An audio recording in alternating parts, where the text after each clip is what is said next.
Hello, everyone, and welcome to the Alchemize with Alana, first of 2026.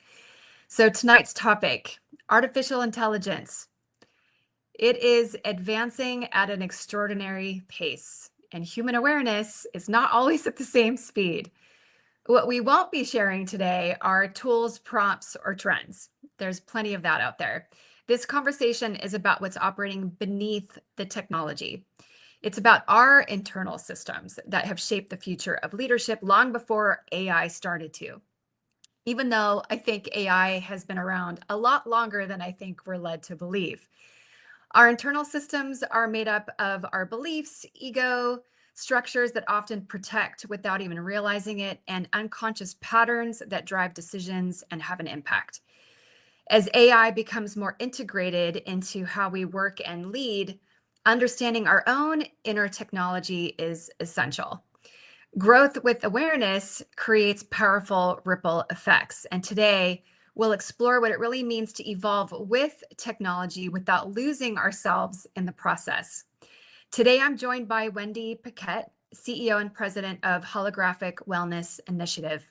She works with high achieving, forward thinking leaders who are ready to alter their current trajectory, not by doing more inner work for the sake of it, but by understanding what's truly driving their reality. Her work challenges people to ask one powerful question: what do you truly want, and what's actually been running the system so far? This conversation will bridge leadership, awareness, and responsibility in an AI-driven world. Welcome, Wendy, to the show. Hello, thanks for having me. Yeah, thanks for being here. So to start, we're going to prompt the audience with a question. We'd love to hear from you. And as we're having this dialogue, ask us questions. We'd love to also hear how what we're talking about resonates with you. So audience, where in your leadership are you operating on autopilot rather than awareness? Drop it in the chat. So first topic, human technology in an AI world.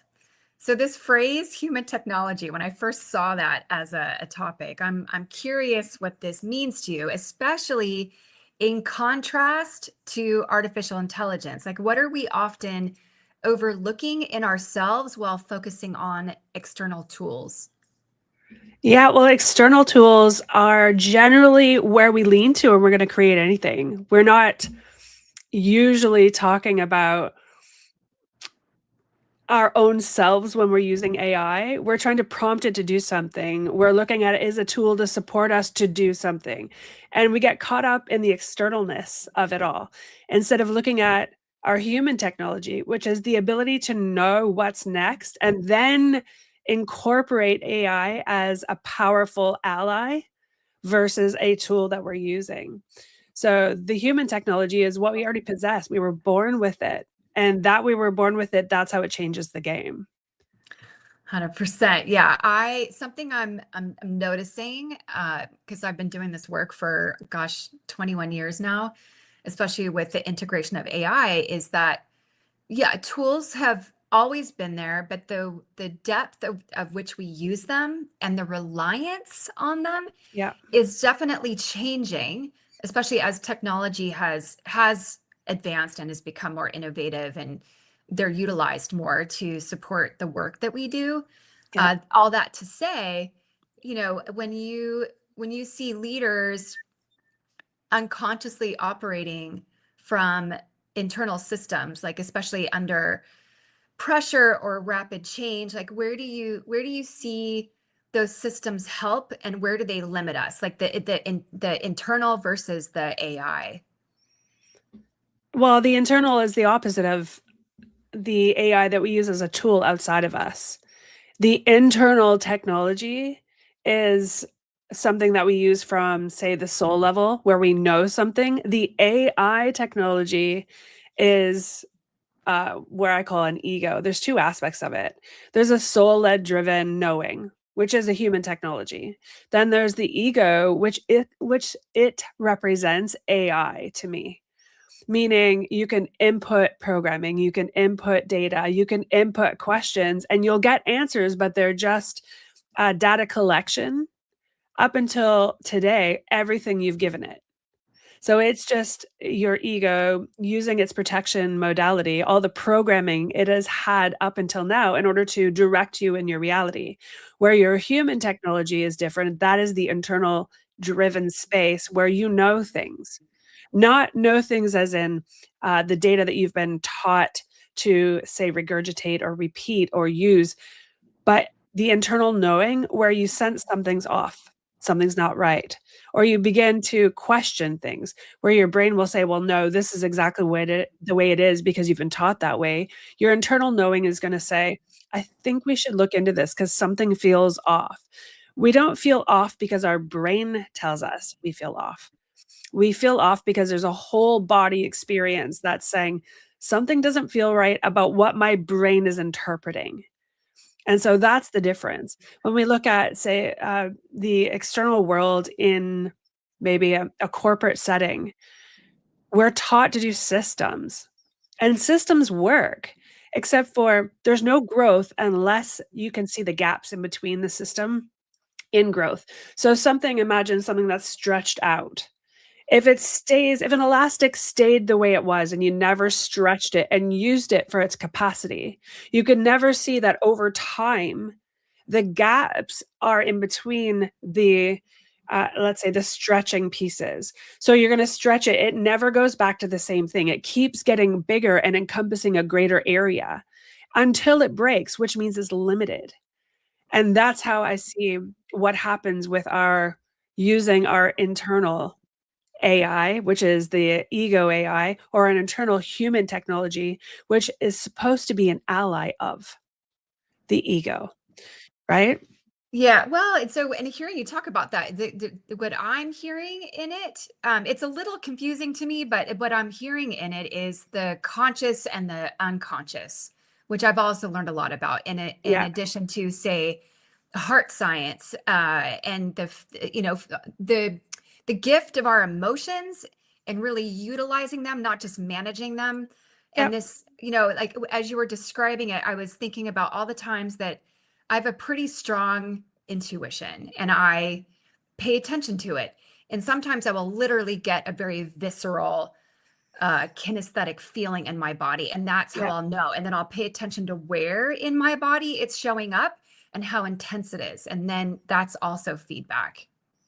Yeah, well, and that's exactly what I'm talking about. That is the human technology that I'm talking about. The ego, which is an aspect of our programming, it's programming itself, which is what I'm calling the AI, the human AI.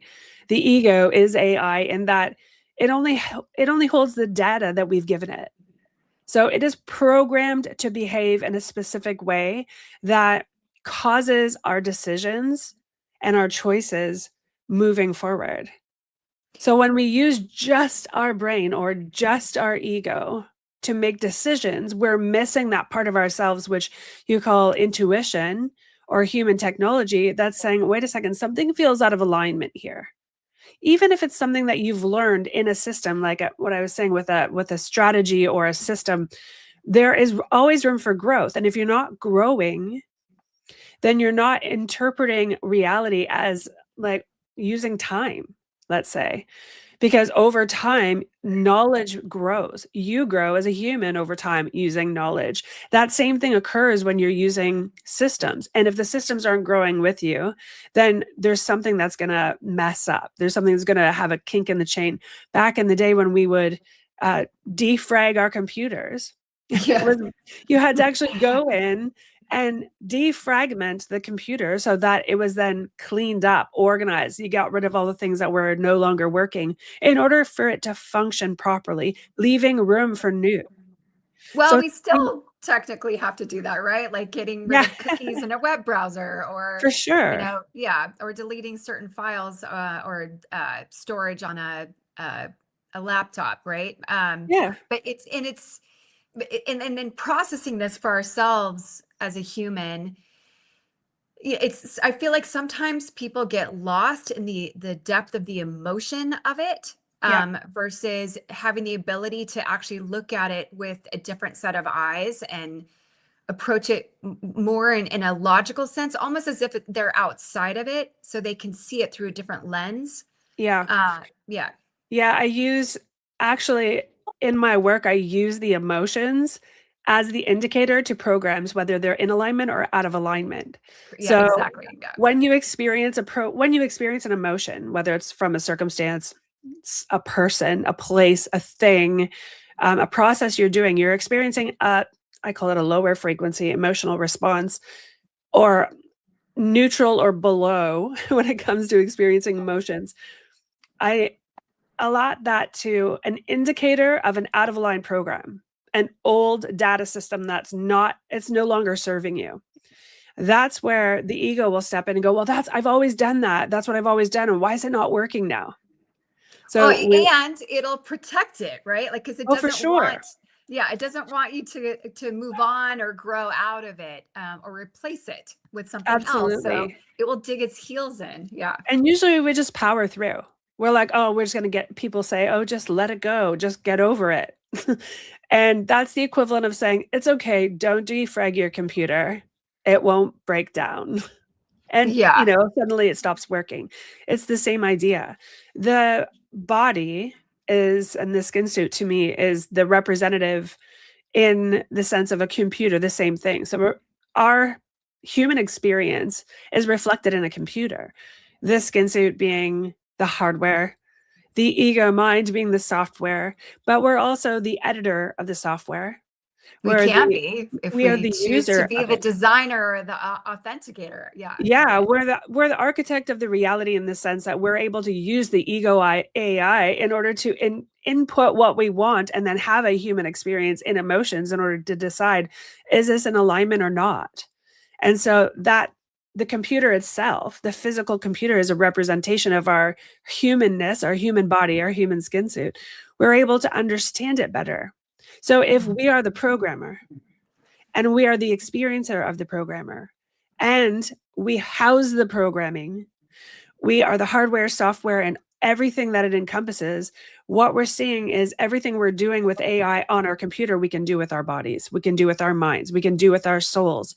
We can call it intuition, we can call it anything you want, but the experience of an emotion is a pure indicator that there is something else there. Because without a skin suit, we wouldn't have feelings or emotions. Right. We would just be consciousness, and yeah. Yeah. Yeah. So Right? I love that, because it's really empowering to think of myself as in this realm that you're speaking of, as Yeah, the developer, the coder, if you will. That absolutely. I'm right, like I'm literally developing and coding my own video game while I'm also the main player in it, and that's the power Absolutely. that I have. Yeah. Yeah. And when you finally allow yourself to know that, that changes the game forevermore, because you can never then be a victim to your reality if you're writing the code to your own game. You can only Absolutely. be empowered in knowing that if I don't like something, my absolute job is to discover what program is showing up that's out of alignment to my experience in this reality, and naming it and changing it and experiencing the change is 100% the core of my work. It is the easiest thing on the planet to do. And because it's so easy, I think people misinterpret the power of it, because it's easier to point a finger at someone, something, a circumstance, history, or anything that's happening in our reality and say, well, this is happening to me. And if it's happening to me, then I'm a victim to it. And Right. if I'm a victim to it, then I have no power in this situation. And that's just simply not true. Well, and instead of saying it's happening to me, it's happening for me. And then where I've evolved from that is it's happening through me, which totally, relates to what we're talking about. Now, where I want to go with this next also is, okay, so in this AI accelerated world, Yeah. and we're talking about inner capacities, and them becoming non-negotiable for leaders who want to remain effective and grounded in the work that they do and how they lead. So, um, what does that look like? Because for me, it's awareness, it's discernment, it's emotional regulation, it's taking responsibility and ownership. Like, how do you think these show up in leadership decisions? Well, you get to remember what your actual target is, right? It's no longer about, am I doing the right thing? Because if you have no target in front of you, you can't know that. There's no indicator going to be presented to you if you do not know what the target is. So if you're a leader in a space that's like partnering with a corporation or a company and you have a specific target, you can then lean into, okay, well, when creating this, what do I get to do? Who do I get to talk to? And how do I get to lead my team? Where I can identify the programming that's out of alignment to creating this with absolute speed and an accelerated reality, where I can achieve results like I've never achieved before when identifying programs in the way of actualizing it. So, who on my team is capable of this? And you'll know the human technology within you will allow you to know exactly who the person is, even when you have a conversation with them, asking them questions, utilizing your own human technology in conjunction with one of your, I guess, teammates, your team itself, to see what's in alignment with what they're after. Are they aligned with the same vision? And can we discover any programming that is out of alignment in order to create this with great ease and total success? So Yeah. it rests in, well, of course, everything's top down. The leader of the leader of the leader, in order to identify all the programming first and handle that, because it could be the difference between having teammates who are out of alignment with the team itself, in which case that will slow down any project. So that would be where I would first go. So, yeah, yeah. So, what this makes me think about, and I want to pause for a moment, like in terms of leaders and the knowing and the recognizing and seeing the dynamics at play. I have a great example that illustrates how like something important about AI and where human conversation still matters. So, a client came to me in a session feeling really stuck with a direct report who is she's a leader of leaders, by the way. Mhm. And she shared with me how trust between them was eroding.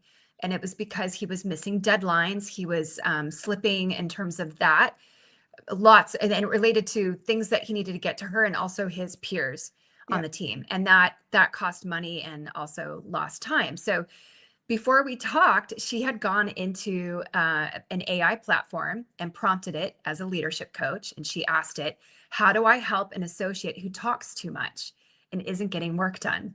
Oh. And she received this really intense output. It was a big document with lots of words, but it gave her frameworks and a worksheet and language around prioritization and boundaries. But she brought it to me because it's too much. Like, I don't know what to do with this.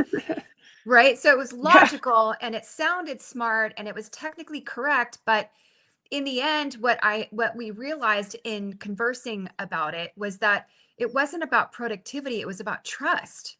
And Yeah. so we slowed everything down.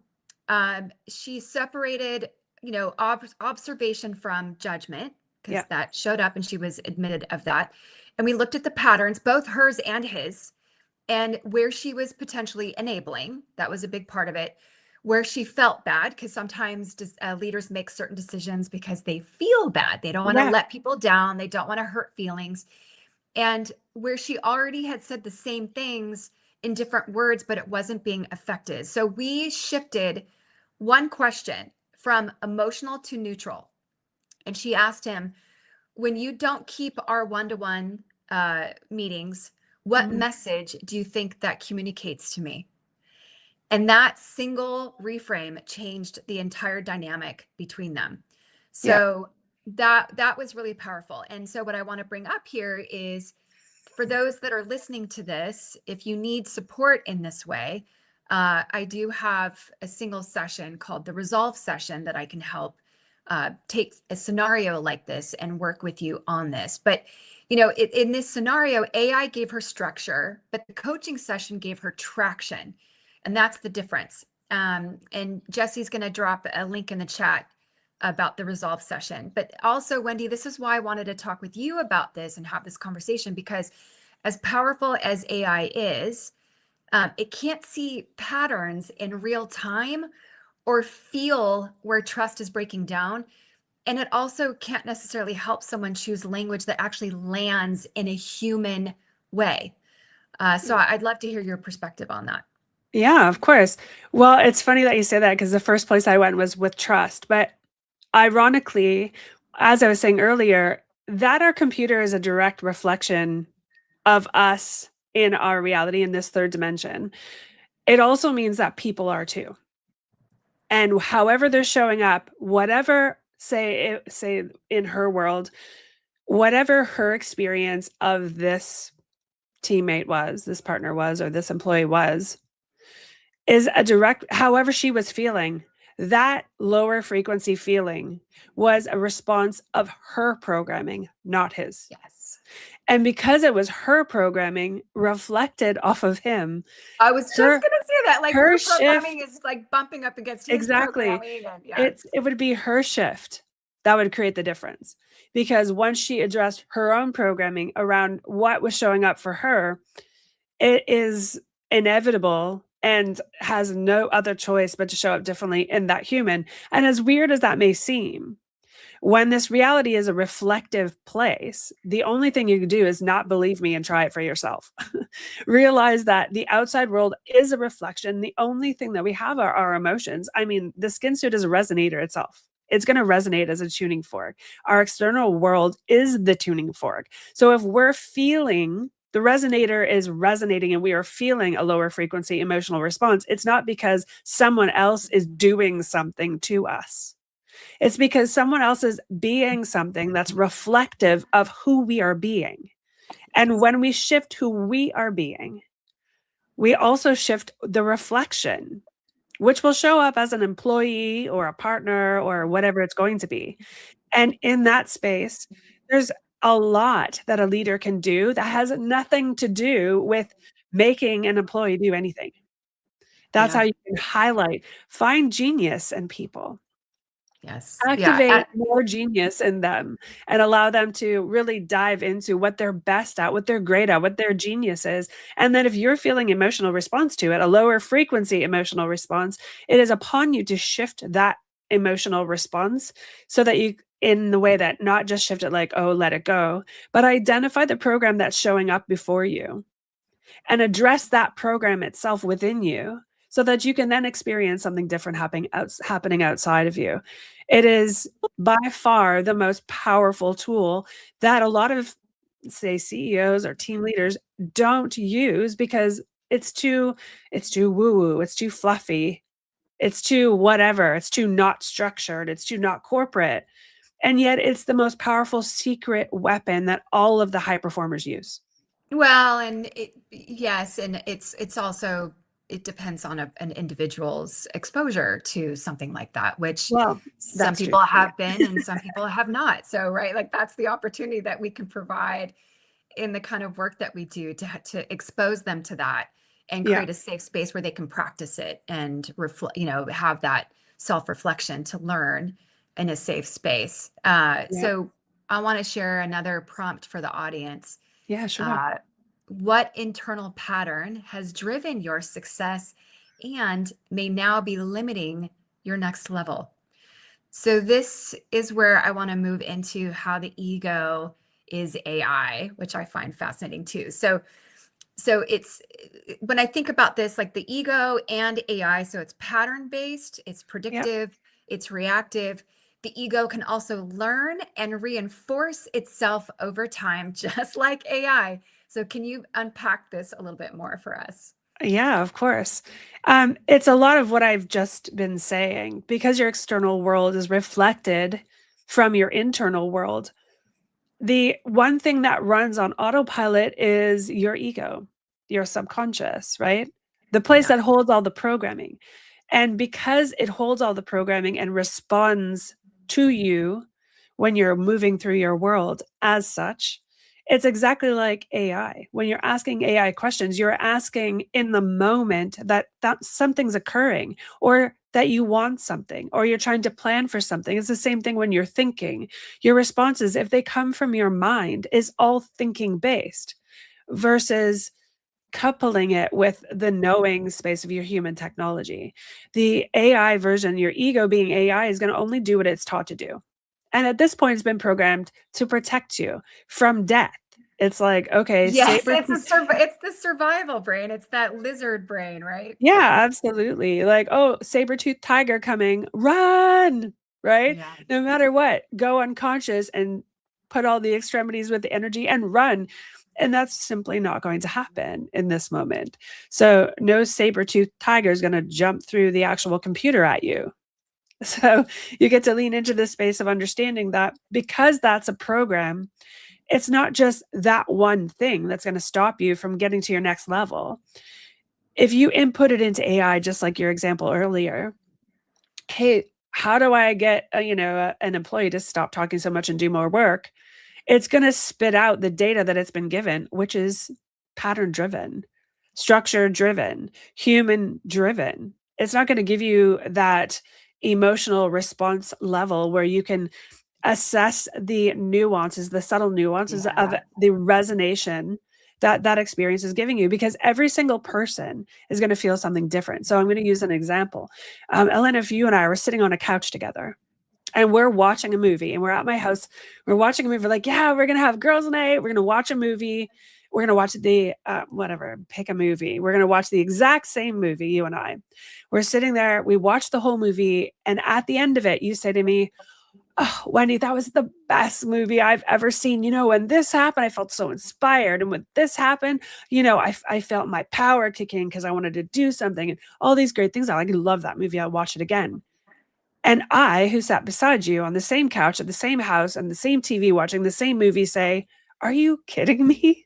I hated that movie. It was awful. I didn't like it at all because I felt disempowered when this happened. And I felt sad when this happened. And I felt like I don't want to watch this. This doesn't make me feel good when this happened. What's the Yeah. difference between those two experiences? We're watching the exact same movie on the exact same TV in the exact same living room, on the exact same couch, side by side. And the only difference is your interpretation and your experience of what's on the television, what movie we're watching, and mine, meaning our programs are different. Your programming is wired to interpret the things you're seeing on a higher level at, oh, that's easy, or that's okay, or I don't mind that, or that's invigorating, where I'm like, oh no, I want to run and hide. That makes me feel awful. I want to crawl into the corner and hide my head. Those two differences are a clear indicator that human consciousness matters more than anything that an AI could ever do, because it cannot interpret that. No matter how synthetically programmed it is, it will never feel anything like we do on the subtle resonance space. Now, because that is true, it doesn't mean we can't appreciate AI for what it is, because it can create speed like nothing else. But when you're coupling the programming piece with your human consciousness, with your human technology, you can create worlds that are so vastly different than what you've experienced that then you can accredit AI to having supported you in a way that's worth talking about, versus, oh yeah, it's taking over. I don't have to do anything to make money. I could just set up all my automations and it's making money for you. Well, that's wonderful. Except for when you lose your human self in that space, where will you be when you're depressed and full of anxiety because you've put all of your power into an automated AI system? What's left, right? How Well, do what's you interact with interesting people? about that is Yeah, when I see people giving their power away in general in yeah, relationships as a whole. And for then the sure. other thing, when you were talking a little bit earlier about this, speaking of the nuances, but another layer to this is um there's the relationships that we're in and the consciousness of who we're being in any moment, Yeah, and not realizing that there's different layers of programming that are actually taking place, yeah, and what has our attention and our focus, and we don't even realize it. yeah, There's these great videos. It was from a long time ago. It was like a bicycle uh, ad campaign in the UK, and there's one with basketball players, and they're telling it's a minute long, and they're telling the person watching to focus on the number of times the players that are dressed in white passing it to the players that are dressed in black. So you're counting every time they pass the ball. right. But because you're so focused on that, you don't notice that there's somebody literally walking across the screen in a bear suit doing the moonwalk, and you can't see it. Yeah. it's the most bizarre thing. And then when you go back and replay it, you're like, oh my gosh, it was there. And it's Yeah. because it's that reticular activation, For you know, sure.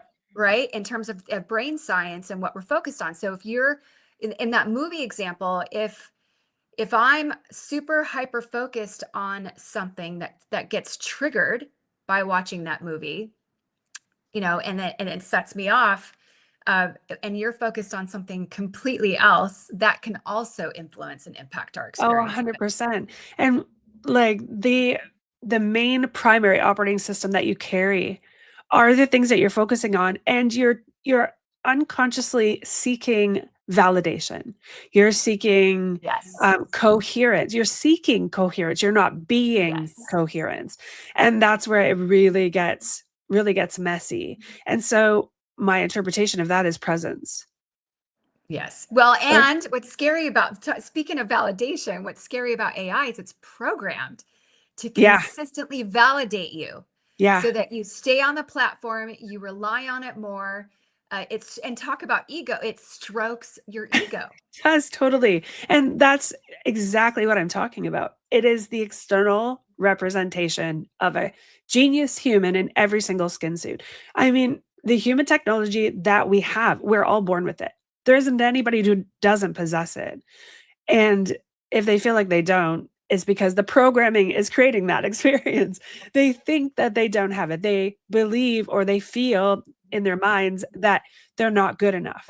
They're not smart enough. They haven't had the proper upbringing. They weren't born into the proper family. Well, they were born in the wrong side of the tracks, the wrong side of the country, the wrong side of the world, right? All of the programming that's actually there, I'm not suggesting that it's not true because it is. This is all programming. So But when how we much are you going to use that as your reason and excuse to justify? I think it's because they don't know. It's only because you don't realize and you don't know that the programming exists. We're taught to overcome.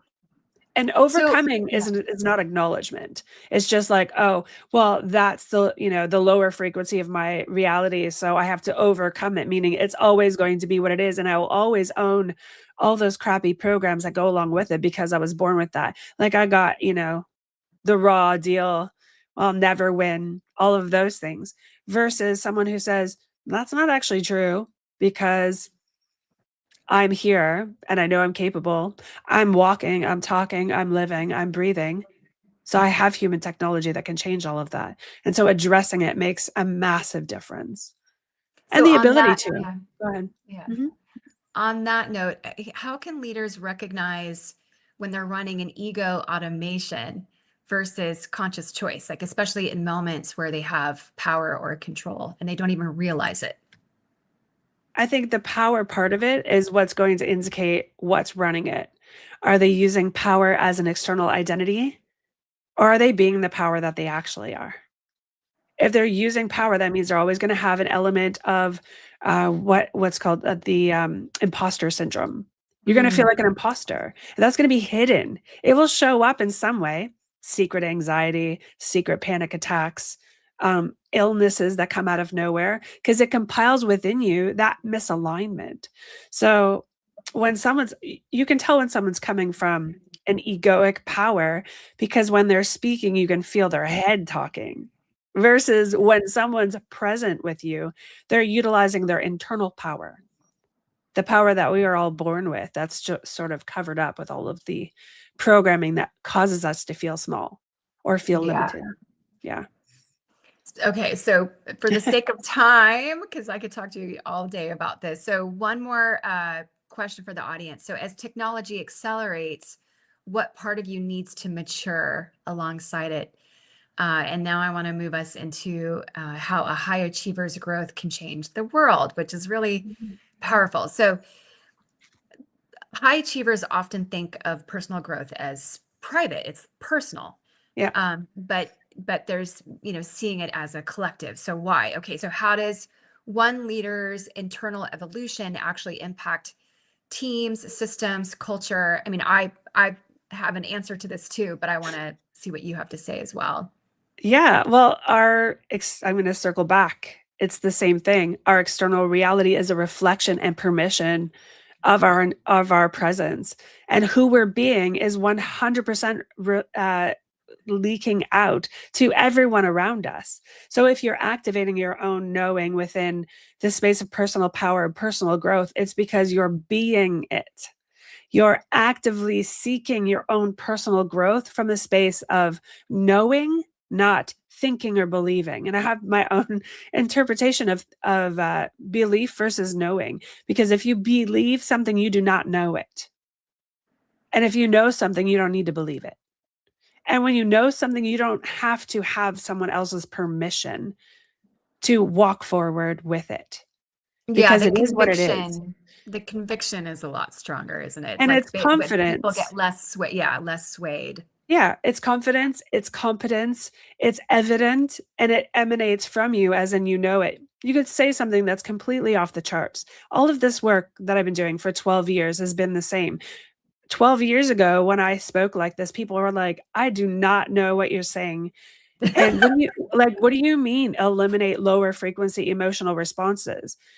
What are we going to be, like a zombie? Because all they could think about was that those emotions that they were feeling were the only ones they were feeling. They were dismissing joy, peace, even neutrality as nothing. It's like, oh, well, that's just the way it should be. And if I'm feeling a crappy emotion, it's because that's the emotion. So emotions were categorized into bad emotions. Well, they're Emotion categorized as equals good bad. or bad. That's pretty much it. Like there was Yeah. no spectrum, and the word frequency, that language, was, I have a feeling, intentionally hidden from us, because Yeah. once we discover, oh, everything's frequency and how that functions and how that relates to how we show up, how we feel things, how we uh, interact with things, the impact that we have, Yeah. then that's where power comes into play. Yeah, I mean, you can only back then when the first time someone said that to me, well, what are we going to be, like zombies? I was like, Yes. oh boy, I got work to do, because I'm, what about, all the beautiful frequencies programming, like the programming? It's also programming, and emotions of high frequency are excitement, love, joy, exhilaration, peace. All of those things are high frequency emotions. So if you're going to eliminate lower frequencies from your being, from your body, from your mind, you're going to experience, by law and by mathematics, the average raising, which means the higher frequencies are going to be what's left, meaning you're going to have more days that are 95% awesome, 95% beautiful, 95% neutral, which is a far cry from feeling crappy every day and thinking you just got to get through the day. So I knew that there was a lot of articulation that got to occur when I was walking into the arena of talking about all these things. And 12 years ago, we just didn't have this. We didn't have AI. We didn't have a lot of things that we do have now, which has really made it easy for me to talk about it, because when one's mind is open to even the fact that AI exists, all of the stuff I'm talking about seems like chump change, seems easy, right? Because So, AI seems yeah. complex at that point. Yeah. So what shifts when a high performer stops trying to optimize themselves and instead becomes deeply aware of what they're amplifying? I think it's both, because you can Okay. optimize your frequency by knowing what's in the way. The invisible ceiling that high performers have is invisible for a reason. It's not obvious. It's something that they run into, they just can't put their finger on. So they do every little thing they can think of, every little thing that's presented to them, in order to try to overcome it, because it's invisible. So optimizing themselves is the same thing. It's really allowing themselves to know that there is an invisible ceiling, that they can acknowledge that that is true. And it is a programmed piece of themselves also, which then they can actually say, okay, well, how do I utilize this technology that I have, this human technology? Check in with the ego AI, like ego that is an AI representation, and address myself for what might be in the way. It's never what you think it is. If you're staring down the barrel of running a faster mile, It's never that you have to just push to run a faster mile. It's what might be in the way, what emotional experiences in a lower frequency might be in the way of that occurring naturally. And that piece of it is what is honestly most fun for me when I work with high performers, is to eliminate that lower tier within their invisible ceiling to allow them to run the faster mile with ease. And they say, well, not, I didn't do anything different. And that is the key. You don't have to do anything. You get to be everything. Yeah, it's the doing versus the being, and Yep. there is a difference. And so what Yeah. I'm hearing in that is by optimizing, you're going to amplify a whole different. Absolutely. Yeah. Yeah, You can't not absolutely. amplify, because amplification is broadcasting further, farther, wider, and with a quantum resonance. So optimizing is amplification. Yeah, it's the recognition of impact, right? And Yeah. what I was going to say earlier to that other question is that when you talked about permission, and I see it as modeling, I will talk about it as, whether you realize it or not, you are consistently modeling behavior. Yeah. You're giving people permission in terms of what is okay, what's not okay. Yeah. And then if what you're doing is different than what you're saying, not only will that cause confusion, but that's going to, talk about confusing the way that you're leading. And then when you wonder why people don't know what to do, or they don't know when to take initiative, or they don't know what kind of authority that they have in terms of making certain decisions, well, that's coming from you. Yeah. I would say it's a beingness too, because if you're being fully you, which some would say authenticity is 4,000 times more powerful than love. And people are like, what are you talking about? Love is very powerful. Actually, Authenticity authenticity, yeah, is the highest is, frequency. it is Yeah. a higher frequency, because Mm. it's you giving yourself permission to be fully you no matter what. Yep. And that encompasses all frequencies of love, which is then amplified in that way. So I would say, even so, it's more than just doing for giving permission, it's being. Because Yeah. if you can own your mistakes, that is a beingness that's so powerful. When your team sees it, it gives them permission to not try to hide or cover up or patch holes in something that they've done. It is more about going, okay, I acknowledge that I made a mistake. And that's far more authentically powerful than anything you could ever model, right? So being fully authentically you in your space is exactly how high performers can change the world. When you are being you at your fullest capacity, it means that the external world doesn't have a say in who you are. You're dictating the external world. You Yeah, are you being a you true fully. author. Yep. And you Yeah. will reflect that outward. And it doesn't matter. Judgment disappears when you have full permission of yourself to be who you are. There is no such thing as judgment, because when you look at someone and they're judging you, you understand that they're functioning from their human technology. They're functioning from the AI technology of what they think is true about them, or what they think is true about you, which is not using the human technology in knowing. Well, They believe you're being something like, yeah. egoic or whatever, but really you're being truthful to you, which is authentically real. It's not a formulaic program that's spitting out of your face.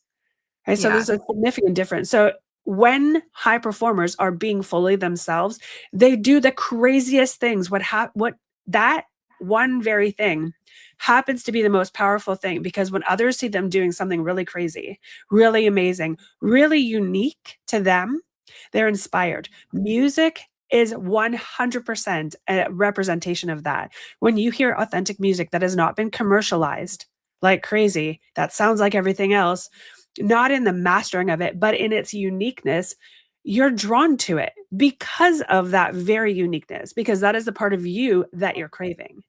The unique capacity to be so you that it doesn't matter what people say. Well, and that's an interesting thing to point out too, as we're going to wrap up soon, because I don't know about you, but in terms of uniqueness, I'm Mm. seeing language patterning with AI content, and even now the way people speak, because they're using AI developed content Yes. to speak, and I can hear it so clearly now, Yeah. and it's frustrating, and everybody's starting to sound the same. So that uniqueness is going to be even more important and is going to stand out even more because people are being programmed to be one note from their Yeah. utilization of AI.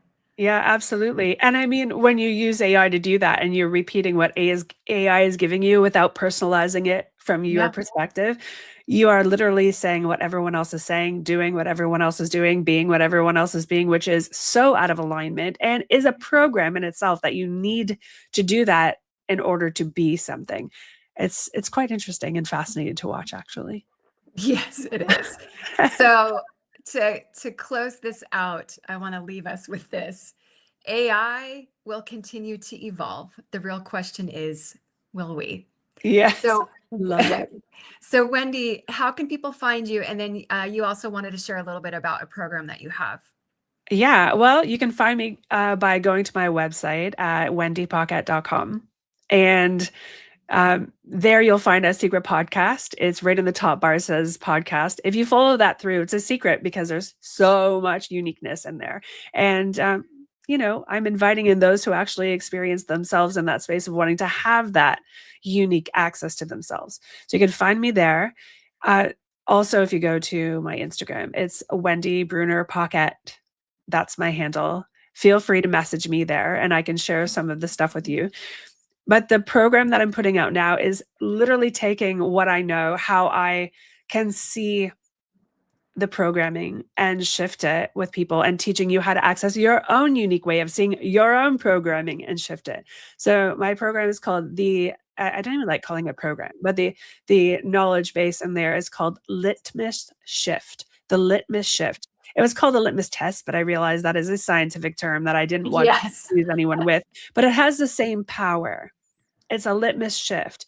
It's proof that you know that you have the capacity to identify your own programming. And so I walk you through learning how to use your own human technology to have the proof that you do know what your programming is.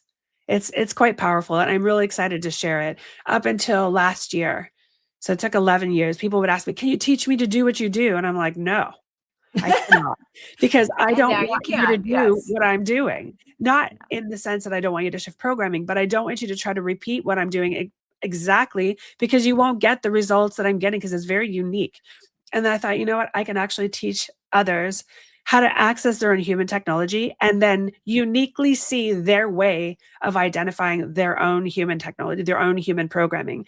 And then from there, in further programs and work, learn how to shift it so that you do have a different experience and you can see it reflected for you. So I would love for everyone to test it out and see for themselves. I'm like, don't believe me anything I say. Know for yourself. Follow that Beautiful. Yeah. through and know that you have the human technology that can identify it all and change how quickly you get something. It's one of the tools that I used to say I was allergic to manifestation because it drove me crazy, statistically speaking, that 74% of the population believes, there's that word, in manifestation and 99% of people don't get what they want.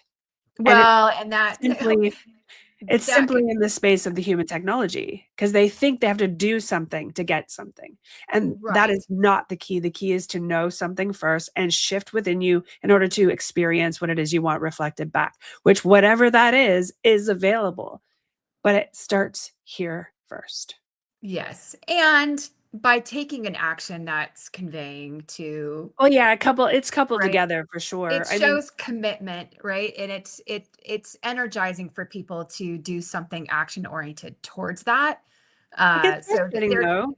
How many yeah. people have you worked with that are like, I keep doing all these things and I'm still not getting what I want? No, because it goes back to what you just said, that they're not what they're thinking and who they're being. They're not lined up with the action that they're taking. So that, Yeah, I see unfortunately, what for you're the saying. sake Yeah. of time, yeah, Yeah. we need to wrap up on that. But because you and I could probably talk about that for hours on end about the Oh, difference for and sure. Yeah, how for that shows up.